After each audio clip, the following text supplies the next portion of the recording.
পৃথিবীতে সবচেয়ে দামি দুটি জিনিস হলো বিশ্বাস। একটা হিসাব মিলাচ্ছিলাম,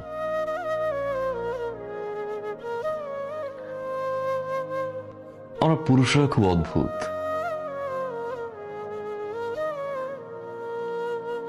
পুরুষরা কখনো সফল হতে চায় বাবা মায়ের জন্য,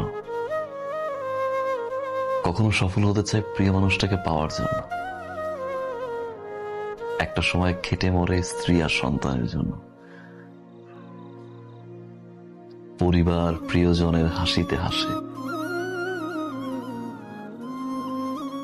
তাদের দুঃখে আবার কাঁদে। পুরুষ যখন নিজে বাঁচতে চায় তখন আর সময় থাকে না।